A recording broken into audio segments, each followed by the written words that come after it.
All right, we are back. We are back here on the Anthony Adams Show.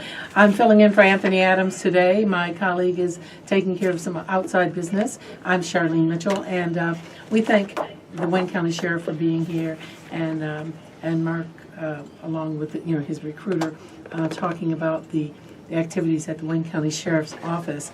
We're going to spend the next hour talking about Wakanda Forever, that song that you just heard. That beautiful song, I love it. And if you don't recognize the voice, that is Rihanna. And at the end of the film, if you've been to the theater, that comes up. And before they even put the credits up, I knew it was Rihanna. I mean, her voice is so distinctive. I have my own opinions of the movie. Base is just a moviegoer, not a movie reviewer, not a historian. I don't know how all the connections, made it. I'm not a real Marvel fan, but I enjoyed the movie. But I figured to talk about it, I needed somebody who really could delve into it. And Michael Imhotep, you are the man. I haven't seen you in a couple of years. Yes. You've been broadcasting, doing your show from your home studio. Right. And I'm glad you came in today. Oh, thanks for inviting me. Feels good to be back, Anthony Adams. Yeah, it feels good to be back. I've been out to the studio in 2 years. Kevin Coles and said that, hey, I could broadcast from home. So we did that, and that's what I've been doing. I'm still on Sundays, 9 p.m. to 11 p.m. Eastern Standard Time, the African History Network show, right here on 910 a.m. Superstation WFDF Future Radio. What did you think about Wakanda Forever? Oh, it's fantastic. It's fantastic. The movie blew me away. I saw the first Black Panther. I think probably opening day. The first Black Panther came out February 16th, 2018. And I saw Black Panther Wakanda Forever this past Saturday. My sisters at Zeta Phi Beta Sorority Incorporated, the Lambda Rho Zeta chapter, had a screening and white party out in Rochester Hills, Imagine Theater in Rochester Hills. So it was an emotional movie. It blew me away. And because of the passing of Chadwick Boseman in 2020 from colon cancer, Ryan Coogler and his writing partner, Joe Robert Cole, had to rewrite the script because they already had a script written. They had to rewrite basically the entire script, figure out how they're going to deal with this. So, and what we see is more African culture infused into it. Ruth Carter, who's the costume designer, did a fantastic job. In the first Black Panther, we saw 11 different African cultures infused into the first Black Panther. Ruth Carter, who was also the costume designer on the Malcolm X movie, the movie Malcolm X, starring Denzel Washington. She spent 6 months researching 11 different African cultures. So we saw that represented in the first film and the second film. And then this time around, they add in a Mesoamerican angle into it as well, infuse Mesoamerican culture. And please define, what is Mesoamerican? Well, Mesoamerican deals with cultures in Mexico and Central America, Nicaragua, Aztec culture, Olmec culture. Were those the characters that had the nose thing, the thing over the nose? Right. So those are the people from Talocan. I was trying to figure that out. I'm like, what is this? Those are the people from Talocan. So that was Prince Namor, who in the comic books, Prince Namor is from Atlantis, the underwater world of Atlantis. In the comic books, he's depicted as more being a European. Here they have Mexican actor Tenoch Huerta portrayed Prince Namor, and it brings in a Latino, Mesoamerican culture to it. But we see Aztec culture and Mayan culture represented. Was that a good thing? Yeah, I think it was a good thing because they deal with a shared experience of being victims of colonization. Mm-hmm. So when you understand Prince Namor, he's half human, half mermanus. Like underwater, like mermaid, male mermaid, so to speak. So he's half human. He has those feet that fly. Well, he has wings on his feet. Yeah. So the inspiration in the Marvel comic books, he first appears in Marvel Comics in 1939. The inspiration comes from Greek mythology. Wow. But here they change it and give it a Mesoamerican Latino inspiration. And his he's known as the feathered serpent also, which comes from Aztec culture as well. It comes from like Quetzalcoatl.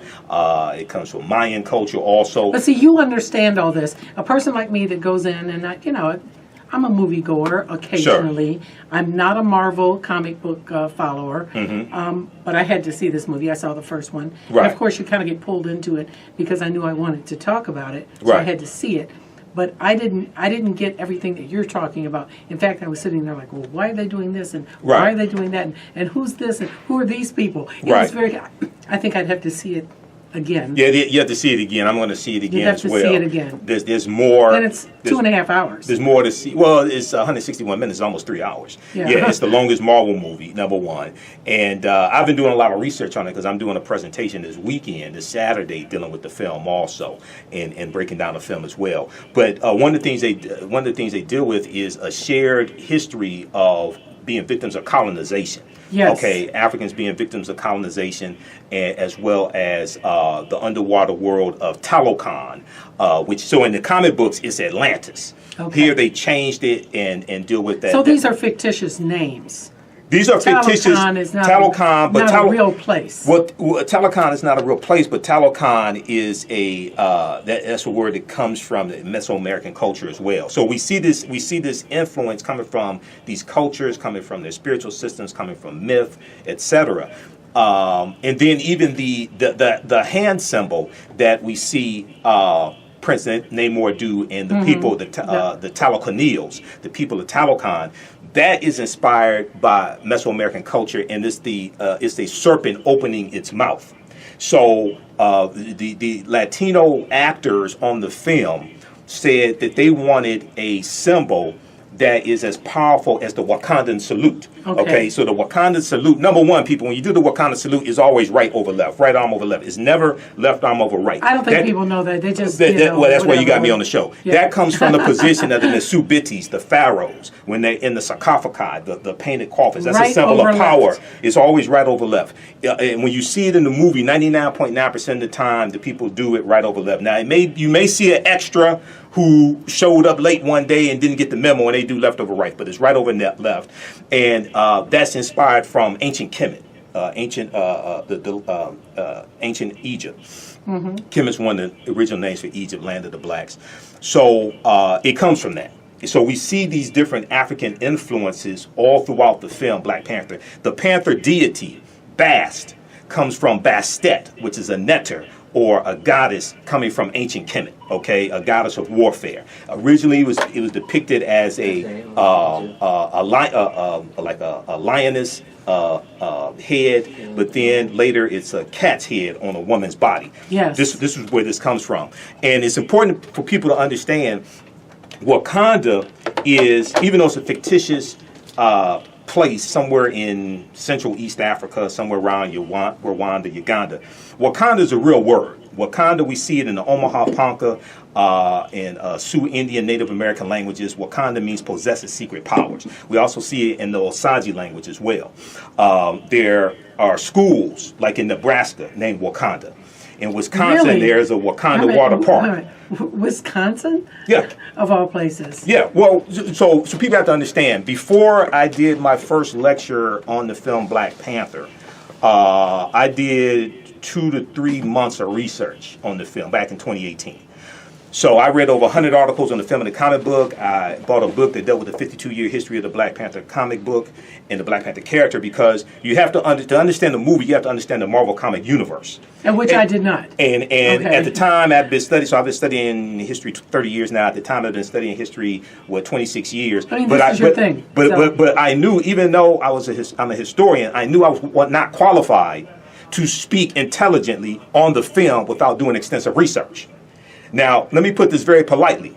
Other people were not as wise as I was to go do the research before they started putting stuff out about the film. Let me just leave it right there. Because I'm seeing a lot of so-called, bona fide movie critics who didn't seem to really understand. You have to put in the work. The historical part of it. You have to go do the research. Because you could say things that could be very embarrassing or even disrespectful to certain cultures if you don't understand it. You got to go do the research of what you're seeing. And what I learned is when you go see a movie about a comic book, you got to go research the comic book to understand the movie. Well, that's understand the changes in the movie. Most of us aren't going to do. Do you mind taking a couple calls? Oh, absolutely. We're going to take Jerome, and then we're going to take Jerome, Kwame, Baby, PG, and we got another one coming in. Jerome, you're up. Give me 1 second. Okay. A mind cannot teach what it does not know. Yes, brother. That's Dr. Ray Higgins. One thing real quick, I want to urge everybody just to pull up Joe Biden's on public safety and just carefully listen to that, and then you will understand a whole lot about what's going on with the government and with your city administration. But to talk a little further, nobody in this state has a certification or accreditation of African American history. So I just want to say Michael should be one of the people, one of the experts on the staff. Let's send a letter to Governor Whitmer. That could be a new category of staff or consulting. That's true. That would be excellent. Yeah, Thank you. I'll for do that. I'll do you. that. I need to make some calls on that one. Yes, and you need some backup. Yeah, I need some back backup up on that. Yep. Jerome, thank you. Thanks, Jerome. We're up against the break. When we come back, we will take a call from Kwame, Beiri, and PG. So hang on tight. We'll be right back with Michael Imhotep. All right, and that is Rihanna, one of the songs from the soundtrack. They sort of play this at the end of the film. Yeah. And you were saying that music is an integral part of any movie. It kind of sets a mood. Oh, absolutely. And I was wondering, I wonder if she recorded that during her pregnancy, because she's kind of been, not on the grid for a while, because she had a baby. Right. And so she wasn't performing and all of that. I wonder, wow. She didn't stop working because she made this song. Well, our black women don't stop working when they get pregnant. No, that is true. That is true. Thank you for saying that. Yeah. We might do different kind of work, but we're still doing something, right? Right. Well, they still work their regular 9-to-5 job, pregnant, so. But yeah, it's a fantastic movie. I encourage people to go see it. And then also, I encourage people to visit my website, theafricanhistorynetwork.com, theafricanhistorynetwork.com, because there's a presentation I'm doing this weekend at Hannon House Center, which is located right near Wayne State University. Right, Hannon House. And it's a lunch and learn that's taking place 2:30 p.m. to 4:30 p.m. And I'm doing a presentation dealing with Black Panther Wakanda Forever. Now, can people register to come? Yeah, they register for it. Do they buy tickets? They register for it. So the information's on the website. You want to call Chiquita, because she is the sister who's organizing this event. They're actually call doing Chiquita. What's Chiquita's phone number? Yeah, I'm pulling it up right now. So there's a screening of the film taking place at 11 a.m. For those who haven't seen it, taking place at the MJR Universal 16 Theater at 28600 DeQuinder Avenue, 28600 DeQuinder Avenue, and then they're going over to Hannon House, 4750 Woodward Avenue in Detroit. So tickets are $32.50 for both of them. Okay, and call Chiquita to RSVP. So there's a luncheon. And there's so you're getting a lot. You're getting a lot. You're getting the movie and the lecture, the luncheon. Right. I mean, that's a good deal considering today's prices. Yeah. So prices may increase as we get closer to the date. But if you just want to attend the luncheon, that's like $22.50. Okay. But contact Chiquita at 313-978-1089. Say that number again. 313 I know I do radio. Yeah, I've been doing radio 12 years. 313. Thank you, Charlene. 313-978-1089 is her number. Give her a call. Let her know you heard about this on 9:10 a.m. Superstation WFDF. But also visit my website, theafricanhistorynetwork.com, and the information around the homepage. You can also call the offices of the African History Network, 313-462-0003. 313-462-0003. And we're trying to get any questions answered for you also. That's fine. Should I take a couple calls? Kwame is on the line. Yep. Kwame, you're up. Yeah, you said they got the ideal from Atlantis in the comic book? Well, Prince Namor in the comic books is the ruler of the underworld nation, the underwater world of Atlantis. That's in the comic books. Yeah, they're finding out that Atlantis is Mauritania. Now, the Eye of Sahara in Africa, that was Atlantis. That's where Atlantis started. What information are you citing for that? This is on the internet. Just look up the eye of the Sahara is Atlantis or the recheck structure. You know, everybody talks about it.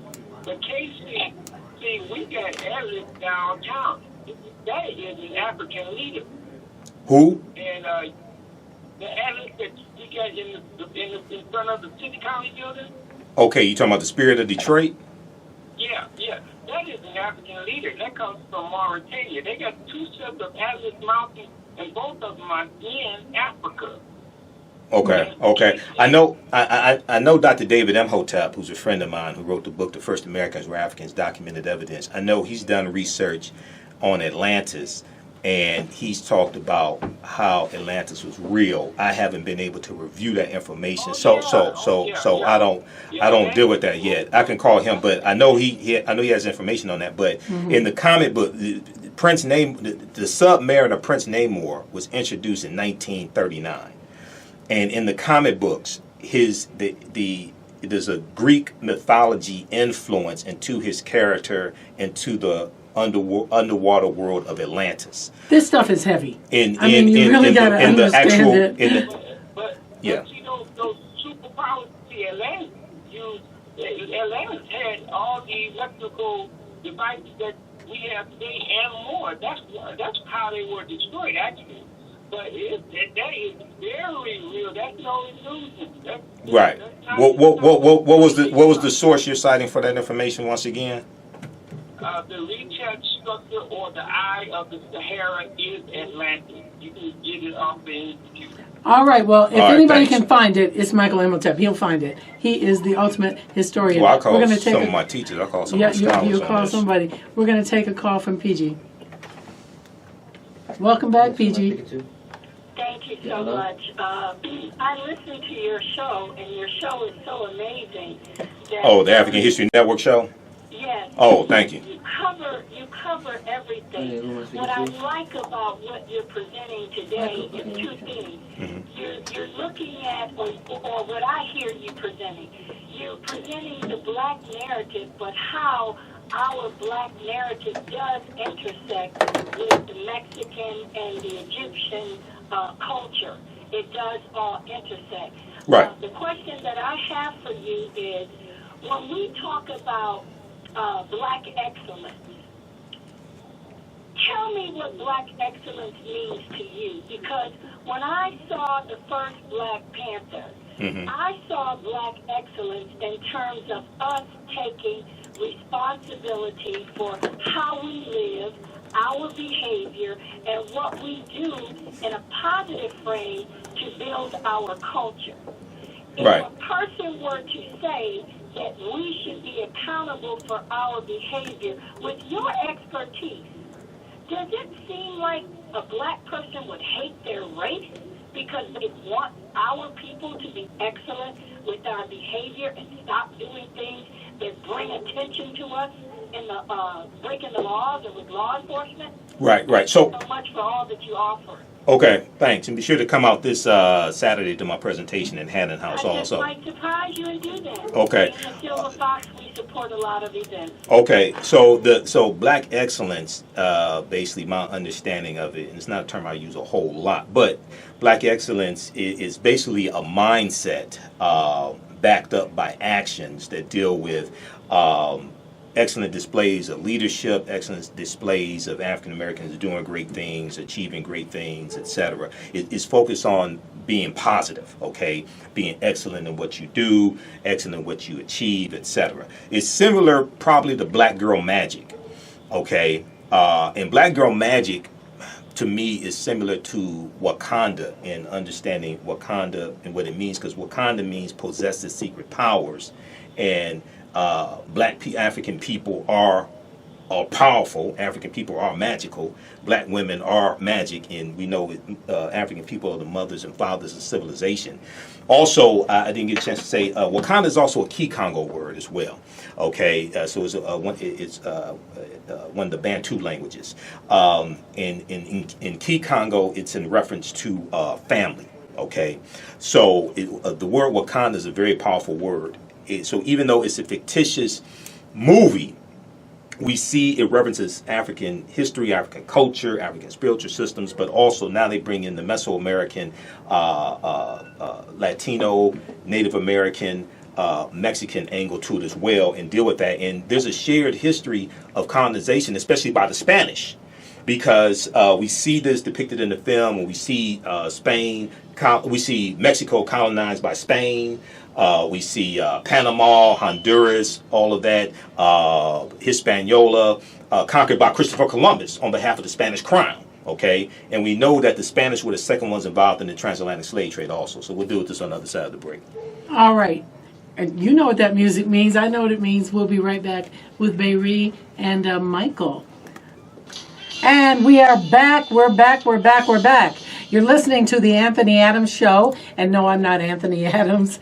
Don't be confused. I'm Charlene Mitchell, filling in for my esteemed colleague, Attorney Anthony Adams, who had business to do today. And shout out to Anthony Adams also, man. Congratulations on the show. And he does a great show, Monday through Thursday, 9 a.m. to 11 a.m. Then on Friday, I'm here. Every Friday from 9 to 11. So, but today we have Michael Imhotep, who I have not seen in over 2 years. He's my colleague here at 910. He is a regular. He's been here a long time. 6 years. And you do, I'm doing 6 years in January. Okay. It's 6 years for me in April this past year. And you do a different kind of show that is so informative, just so informative.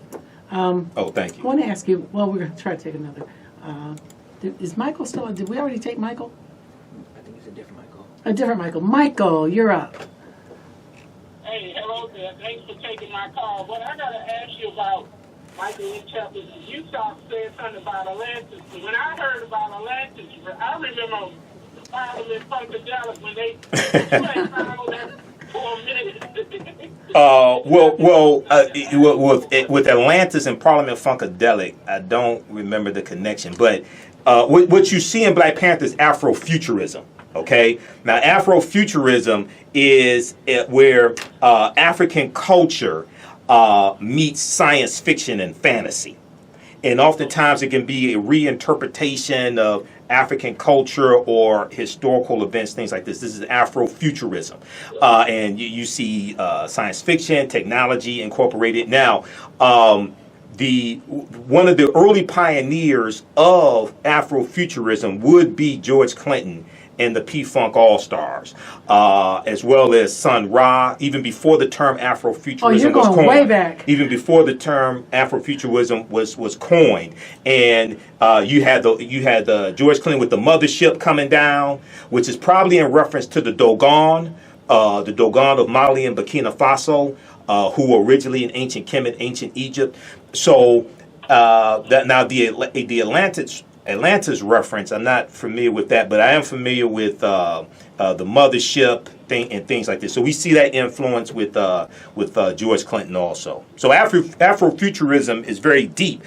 Even though the movie is fictitious, we still see these references to history, African culture, spiritual systems. So we need to use those different references as tools to teach this information to our children and our people. Let me ask you this. Does the average moviegoer really understand all this, or are they just looking most at of them don't. From just entertainment? It's just most of them don't. That's why I'm here, and people like Tony Browder and other historians. That's why we're here. We need clarification. You're breaking it down. And also the 3-hour lecture that I did in 2018 on the film Black Panther. That's available at our website, theafricanhistorynetwork.com, because I get deep into this. It's a visual presentation. I had to do 3 months of research to be able to do my lectures on the film. What makes you do all this? It's a lot of work. First of all, you're a very smart man. Yeah, I mean, your intellectual level is above most. Okay, thanks. I would think. Thanks. And your commitment to learning and understanding the African culture and the African American culture is deep. It's Right. really deep. Most people don't want to delve that far into it. It takes Right. too much time. Right. Right. So, well, I started studying 1992 at Wayne State University. I was an undergrad at Wayne State, so I've been studying history 30 years. I was inspired by the movie Malcolm X, by conscious hip hop that was out then, late 80s, early 90s. I was inspired by TV shows like For the People, which came out of South Carolina, hosted by a journalist, African-American journalist named Listervelt Middleton. And each week, it stayed on for, it was a half-hour show, but each week he would interview one of the different African-centered scholars like Dr. Leonard Jeffries, Dr. Naeem Akbar, Dr. Maureen Bahani, Dr. Yosef Ben Yakinen, Dr. John Henry Clark, things like this. So this is where I got to first see them oftentimes. And Dr. Leonard Jeffries, he's one of my teachers. I know him personally now. And, you know, some of the seeds were probably sown by the miniseries Roots in 1977. I remember when that originally aired on TV. And then when I was in elementary school, in second or third grade for a short period of time, I was a member of a after school program called the African History Club. Okay, Mr. James at McFarland Elementary School, the African History Club. So you've been kind of connected with this historical thing for a long time since you were a kid. In one way or another, yeah. In one way or another, yes. So I've been doing it, but I've been studying history for 30 years, and intensely for the past 12 years. So speaking of history, we have some more calls, but Board Up had to leave the studio just for a second, so we don't have any way to connect them. But Lady Grace Baby and PG, hold on. I want to ask you, you talked about history. There are elected officials. Yes. And the so-called powers that be that think they're running this country that want to erase parts of history. They want to ban books. When I heard they wanted to ban Toni Morrison in Florida, I mean, the bluest eye, really? You want to ban what? And you can't say certain words? Right. What is your position on what we're seeing? And I don't want to just say Ron DeSantis in Florida, but he's the kind of the ringleader of this. Right. Well, this is an effort being backed by right-wing organizations. And when NBC News did their analysis on this, there's a good expose that people should read, and it deals with critical race theory, the attack on critical race theory in schools, okay? And I'm pulling up right now. It's a 16-page expose, and let me see, what's the name of that? So there's one article that people need to read called How Trump Ignited the Fight Over Critical Race Theory in Schools. Okay, that's from NBCNews.com. Which kind of led to this banning of books. Banning of words. So there was a executive order that Trump did in September 2020, if I remember correctly, and this executive order banned the proposed policies mimic former President Trump's September 2020 memo, ordering the Office of Management and Budget to stop funding training on critical race theory for federal employees, calling it a quote-unquote propaganda effort. Oh, boy. Then you had the attack on the 1619 Project. Yes. Okay, and Donald Trump said he wasn't familiar with the year 1619. He talked about the year 1776, okay? So, and then from there, you had people like Christopher Rufo, I think is his name, Christopher Rufo, who put out misinformation about critical race theory. So there was a series of text messages, a series of Twitter posts he did May 15th, 2021. And what he said was that they wanted to rebrand critical race theory. He said, so this is 3:17 p.m., March 15th, 2021. Christopher F. Rufo. He said, the goal is to have the public read something crazy in the newspaper and immediately think critical race theory. We have decodified the term and will recodify it to annex the entire range of cultural constructions that are unpopular with Americans. So what Republicans did was they took this ideology, this critical race theory that develops in the late 1960s. Derek Bell, is one of the architects, Kimberly Crenshaw. Which is really not taught in public schools anyway. It's taught at law school level. Wayne, it is not taught in K through 12 at all. Period. Right. Basically, it's Right. taught. It's a legal analysis to understand how laws and policies still impose racism. Okay. Right. So it's taught in law schools, and it's taught at the graduate school level, a little bit at the undergrad level, but it's not taught in K through 12. Well, we want to make Yeah. use of this 3 minutes before the break. Yeah. Lady Grace, you're up. Thank you. And I have a statement and a question for your guest there. First of all, I truly thank you for your call of service. The knowledge that spills out of your mouth on a regular basis. Oh, thank You're doing, this is my version of excellence for the majority of our people. Oh, thanks. Really. Thank you. And I don't use excellence too much either, because everybody's excellence is a little different.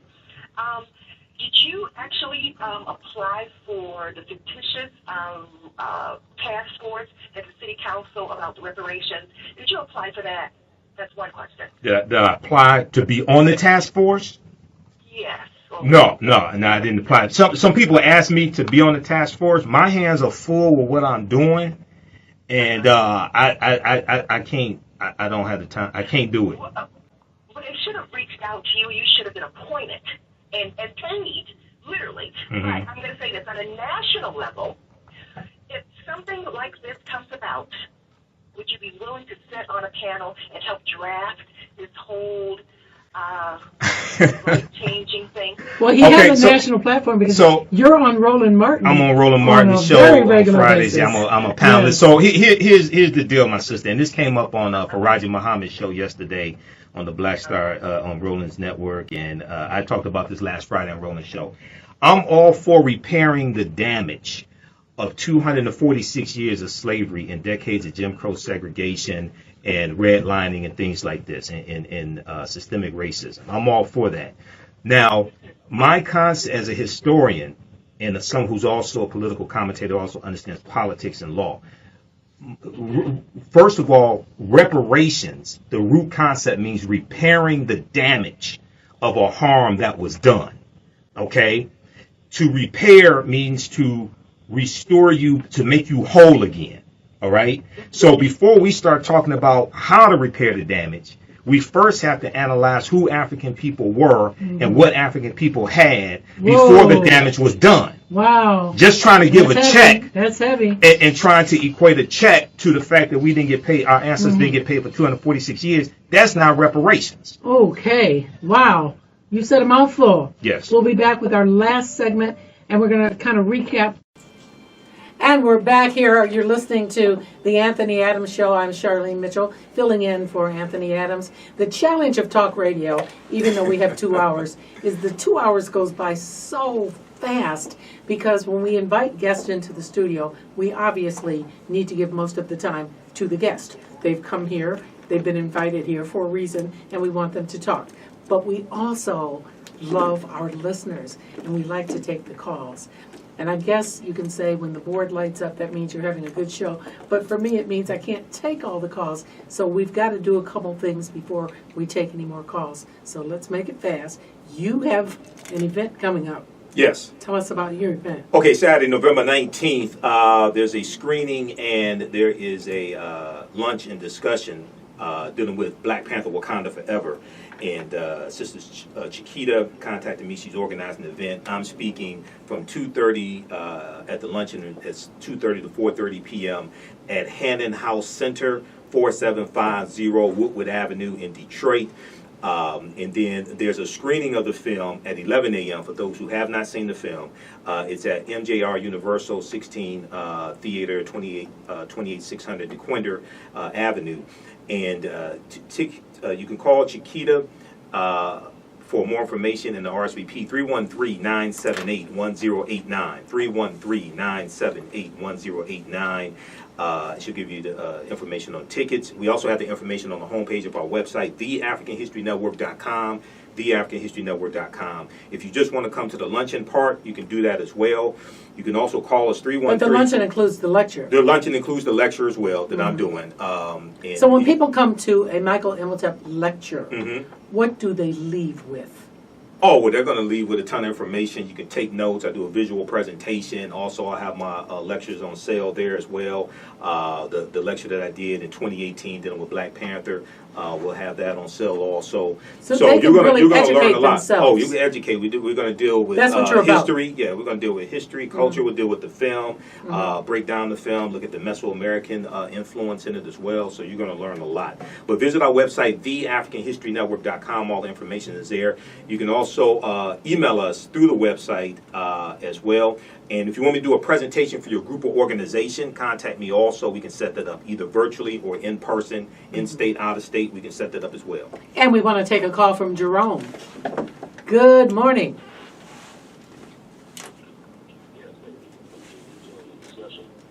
You know, our history is really important. So, you know, and I want to advise everyone that there needs to be simply an accreditation in not just the state of Michigan, but all over the country of our children's history, of our history. Because in order for you to teach a white child history, you have to have the necessary hours accreditation of the history just to get your certification. But Black children's history is not even in the books. So our children's history needs to be in all books so all people can make better decisions about our children and about our people to make America great the way that it really needs to be. You know my story. If you don't, you better ask somebody. Right, All right. right. You know, Dr. Carter G. Woodson, who co-founded the Association for the Study of Negro Life and History in 1915 and created Negro History Week in 1926, which became Black History Month in 1976, he said that the history of African Americans need to be taught in every school across the country, not just the schools that we're in, but every school across the country. And the reason why is because the way you treat a people is largely based upon what you think about a people. What you think about a people is largely based upon what you've been taught and what you read, heard, and seen about a people.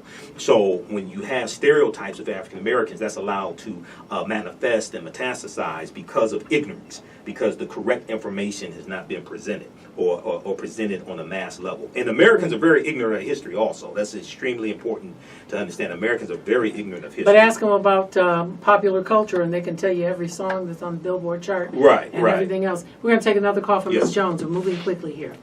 Ms. Jones, thanks for calling. Good morning, Jeff. How are you? Good, good. How you doing? I'm okay. Look, I make my comment real quick. I just want to comment on the producers of the movie. They did a good job. Yes. And I'm just hoping that all our people go out and see the movie because it's a great movie.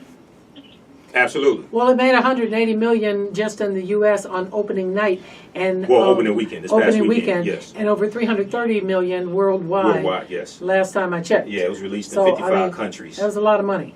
Yep. A lot of And ticket sales. I got one more thing I want to say. Okay. I am loving my Afro-American cinema movies. It's fantastic. Okay. I'm speaking to. All right, good. So much. All right, And thank you. thank you, Ms. Okay, Jones, thank for you. calling. Beiree. Beiree, you're up. Thank you. I just want to congratulate you, Charlene, and also Michael. First of all, I only know what you did. Mike, Yes. years ago, and this is all the people want to talk about. I just want to give you a shout out. Another thing, when I first called the country, to history, let the history brought out the benefits made to McKinney. You look at the he just by his movie.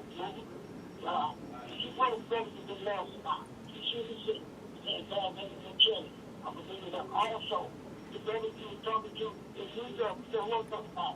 You on the radio with it, and that's right. You need to hire him, but you got to.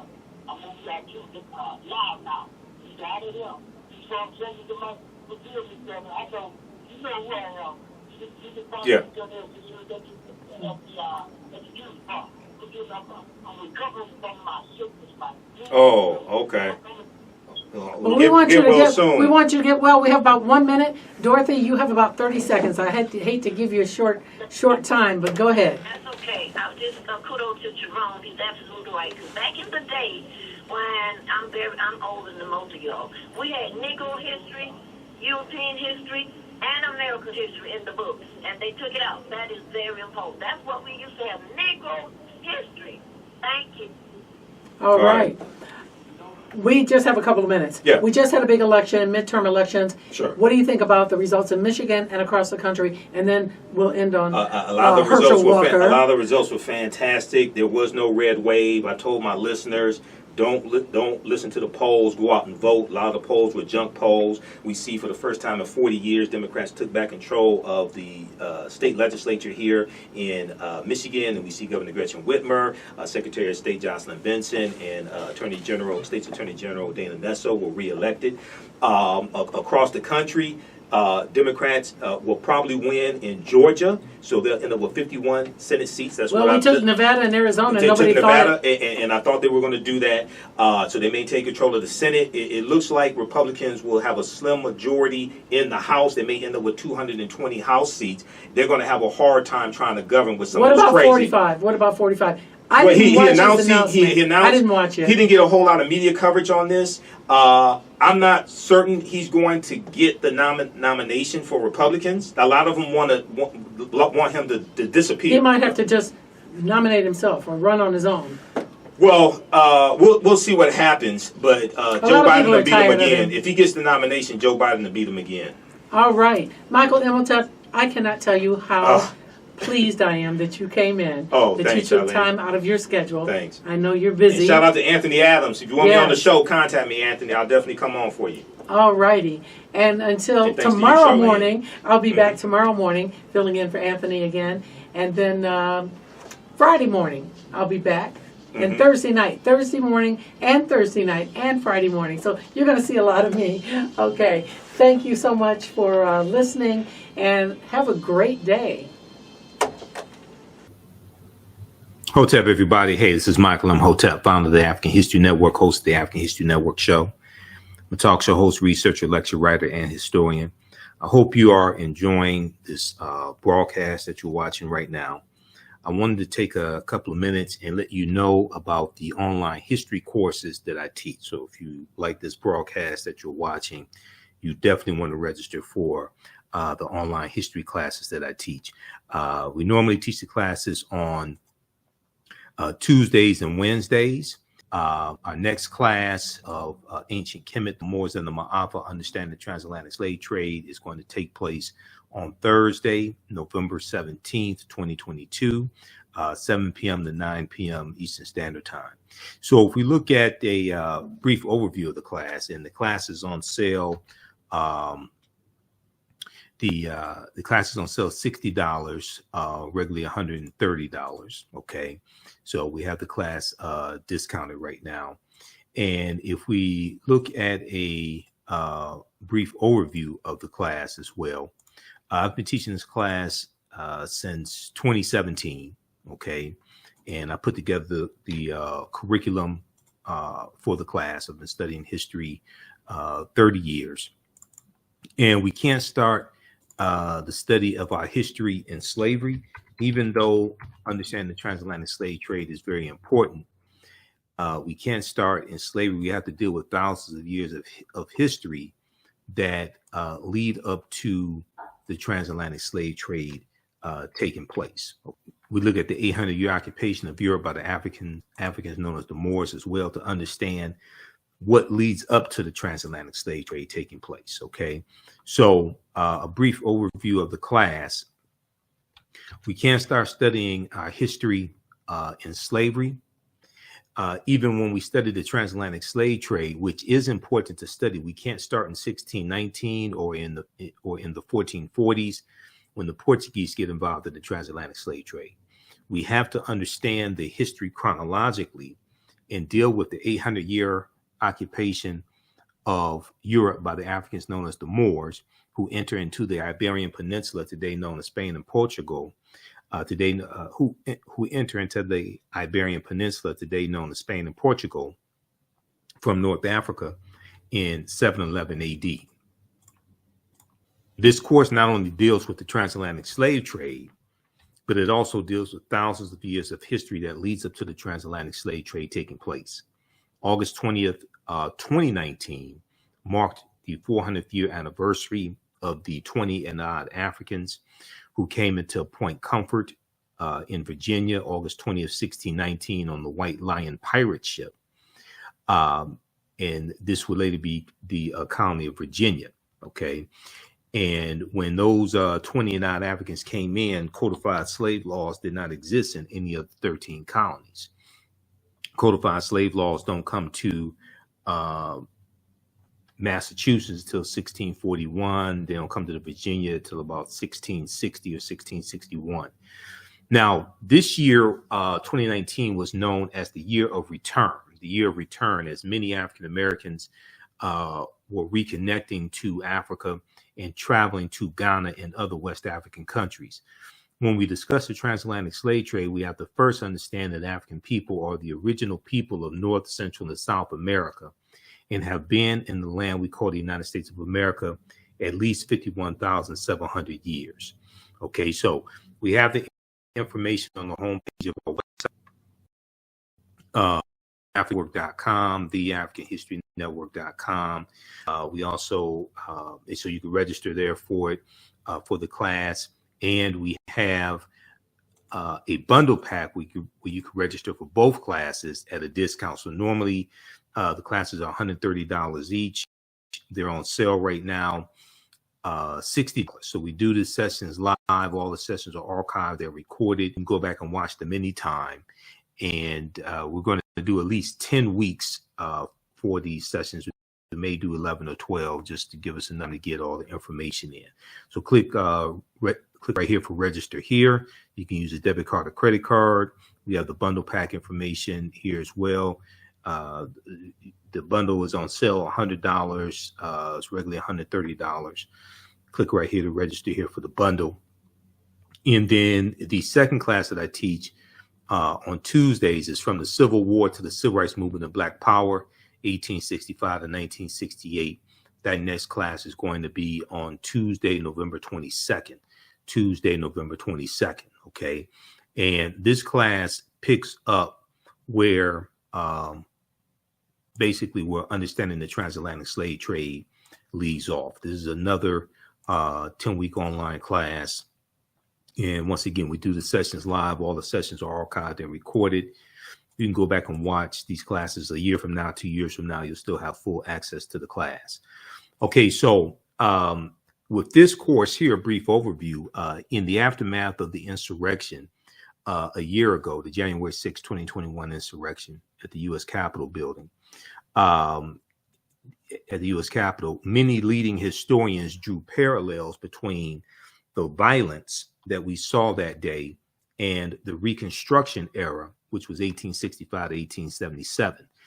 And this was the period of political revolution directly following the U.S. Civil War, which was 1861 to 1865. This 10-week online course will analyze U.S. history primarily from the African-American perspective, beginning in 1865 with the 40 Acres and a Mule Special Field Order number 15. And actually, we start in 1800 with the 1800 census, and we look at 1803 with the Louisiana Purchase and the Haitian Revolution. And we go and look at history chronologically leading up to the Civil War taking place. And then we do at the end of the Civil War, Juneteenth, June 19th, 1865. We deal with Special Field Order number 15, 40 Acres and a Mule, January 1865. And then we look at the Reconstruction era. And we go through and look at history chronologically through to 1968.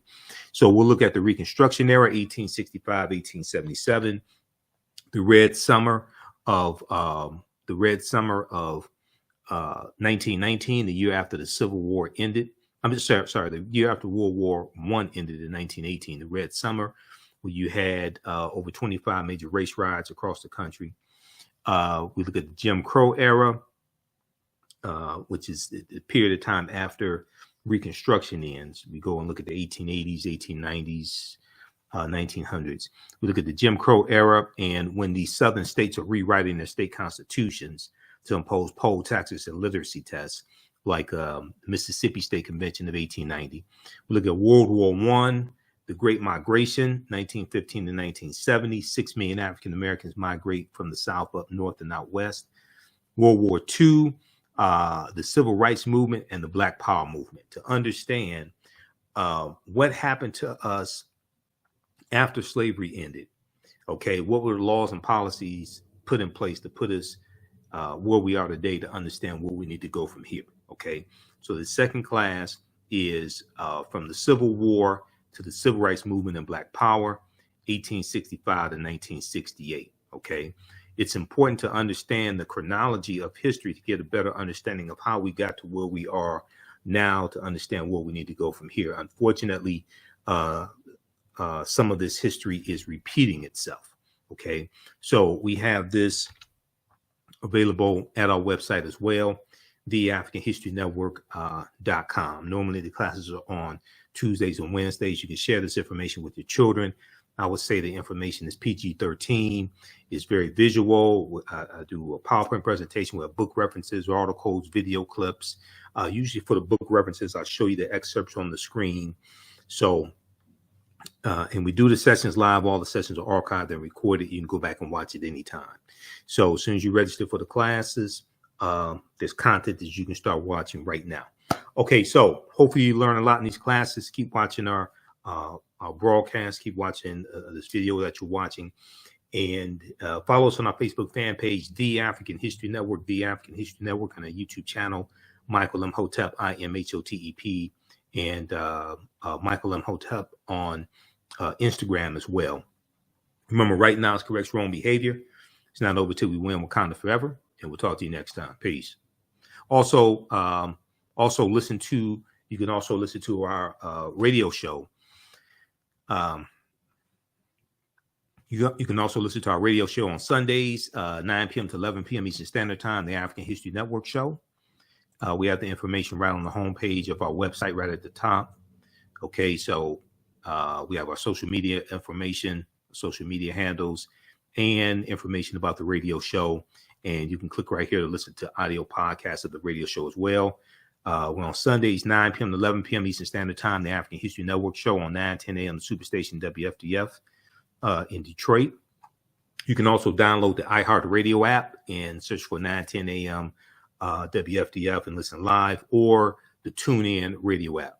You can listen live there as well. Okay. All right. Remember, right now it's correct wrong behavior. It's not over till we win. Wakanda forever. And thanks for watching our broadcast. Thanks for supporting us.